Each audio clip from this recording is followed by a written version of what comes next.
Each of those men will work the maximum 3 innings, perhaps less, but what about the rest of the rotation? Let's get some insight. The American League manager is Dick Howser of the Royals, and he's with Jim Palmer. Thank you, Al. I am with Dick Howser in front of the third base dugout. Dick, we know Roger Clemens is starting the game. What's the rotation after that? Well, it's going to be Clemens, it's going to be Higuera, and it's going to be the knuckleballer, Huff. Then we're going to do what we have to do to win it. We're going to try to get a lead, hold on, use our big bats off the bench, and play some defense late. Now, Roger Clemens pitched Saturday night. He's coming back with only 2 days rest. You're certainly aware of that. Is that going to change your No, not at all. I knew he was going to pitch on Saturday. We talked about this a month ago. I knew he could pitch Saturday. He'd be well rested. He lives 30 miles from here. I feel good about him pitching. Okay, another thing, when you have a 28-man roster, I know you'd like to play everybody, but what's more important, getting everybody in the game? Well, it's a little bit of both. I tell you the truth, I'd like to play everybody, but I'd also like to win the thing, too, so I think winning's going to be first. Well, best of luck tonight. Let's go over to Tim McCarver with the National League manager, Whitey Herzog. Ladies and gentlemen, on track to meet the 1986 All-Star.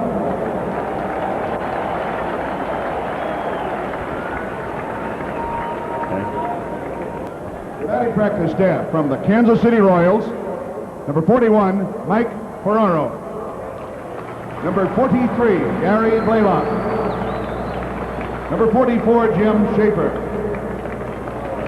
The trainers from the Kansas City Royals. Selected to his 11th consecutive All-Star game, but unable to perform due to injury, number 5 infielder George Brett. Number 20, infielder Frank White. And the Milwaukee Brewers. The manager from the 1985 World Champion Kansas City Royals, making his first appearance as an All-Star manager, an All-Star rookie 25 years ago, number 10, Dick Howser. Now the starting...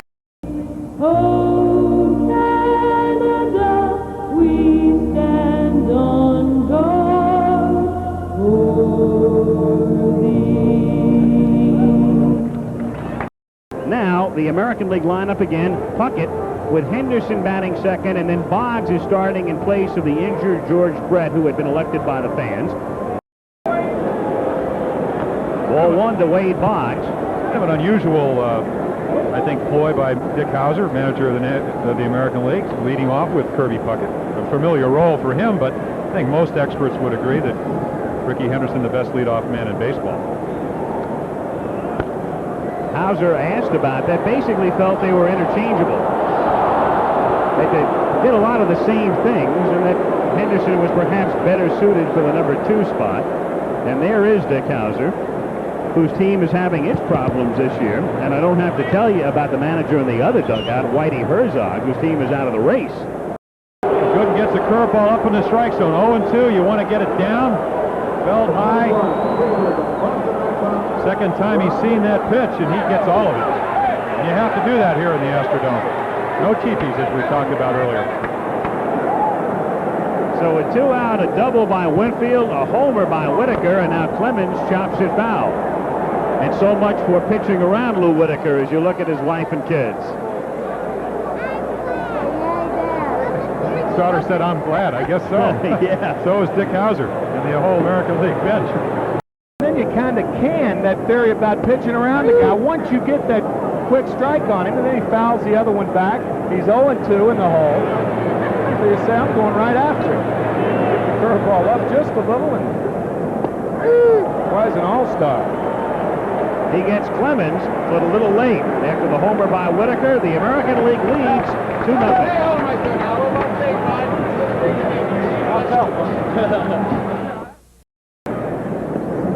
George Brett was voted the starter at third, and Brett, after a very slow start, has really picked it up, but George has a bad shoulder, so he can't play tonight. A look at George Brett in uniform, though unable to play tonight. Strained. You're seeing why he has struck out over more than one batter per inning. 167 and 161. The ball just, the bottom falls out. If you do hit the ball, you hit the top half of the ball, and it's a grounder. Very effective pitch. Jim, Mike Scott has told me that pitch is not that difficult to throw. If that's the case, and a lot of pitchers see the success that most pitchers are having with that pitch, why aren't more of them throwing it? Well, first of all, I think you have to have an overhand delivery, and Mike Scott has that. Secondly, you have to have long fingers, which he has. Number 3, you have to have the right guy teach you, and Roger Craig did it in 10 days. Frank White of the Kansas City Royals takes a strike. And the crowd coming to life as they sense Scott striking the side out. He's gotten Ripken, he's gotten Barfield, and White is hitting for Whitaker. 0-2. In a way, it's reminiscent of the game a couple of years ago in San Francisco with all the strikeouts. I think the major difference, that was a twilight game. You expect that. You can see a little bit better here in the dome. White makes contact, and good deep contact to center field, and gone on an 0-2 pitch with the crowd roaring for the sign to be struck out. Frank White hits one out, and the American League leads 3-0.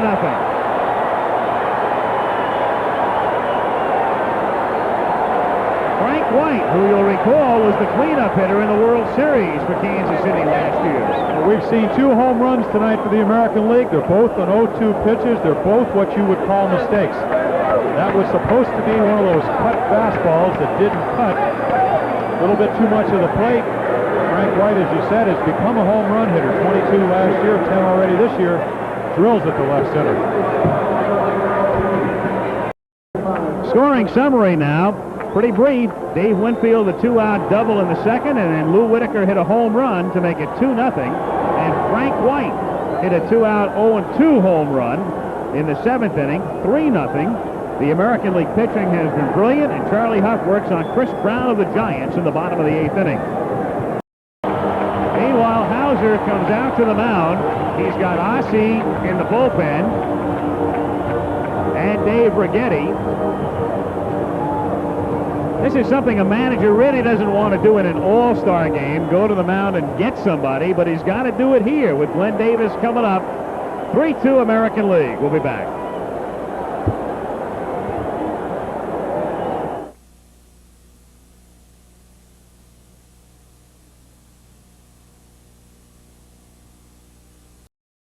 There goes Sachs. Good jump up and in. The throw to second is not in time. So they steal the base anyway. And as in many times, you go on the first move from a left-hander. Steve with a good jump. Gedman with a quick release makes a good throw, but it's not in time. Sachs easily beats the throw. Frank White with a nice stop, keeping the ball from going into center field. 2 gone. And Frank White, who is now the difference in the game. White came up in the 7th inning, 2 out. The count went to 0-2. The crowd began to rise to its feet in anticipation of the Astro Mike Scott striking the side out. And then White parked one into the seats and left. Very big run. What that run did was really make a grand slam, or 4 runs, the amount of runs that the National League needed to come up with to beat the American League. And it's just a classic game of baseball, whether it's the World Series, the All-Star Game, a regular Major League season. The National League has really made 2 mistakes. 0-2 curveball by Gooden, the 0-2 pitch by Scott. Both have turned out to be home runs. Fly ball to left field. Tim Raines will put it away. And up come the National League in the bottom of the 9th inning with the Americans on top, 3-2.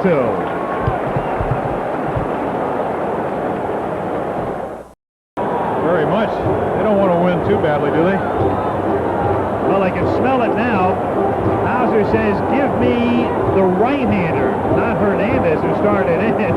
He wants Ossie to face Brown. And we'll be back after this.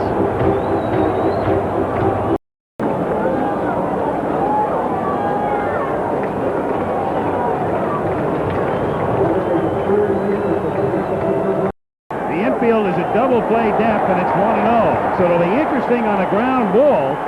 If they can turn it, the game would be over. If they get the force, the game would be tied. He can be a strikeout pitcher. And there's a little grounder to second, and White touches for one and throws to first for a double play. And so they play the infield halfway, and it works.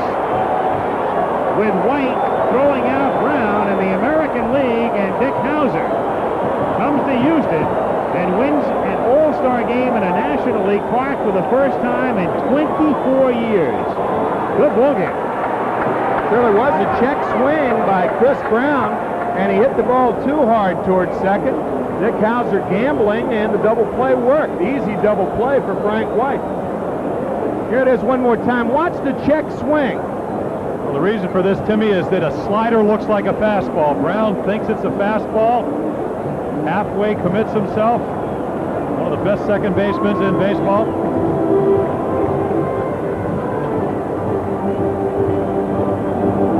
MVP is Roger Clemens, and there were several candidates tonight. The Chevrolet Most Valuable Player for the 1986 All-Star Game. The Boston right-hander who grew up here in Houston and pitched 3 perfect innings. Valenzuela was brilliant tonight. Lou Whitaker hit a 2-run homer. You can make a case for him. Frank White hit a home run in the 7th inning that turned out to be the game winner. Don Ossie comes out of the bullpen to induce the double play with the tying and winning runs on base. So that's the story. Al Michaels, Jim Palmer, Tim McCarver, Don Drysdale with thanks to Alan Roth and Steve Hurd saying good night from Houston, where the All-Star Game has been brought to you by Coors and Coors Light.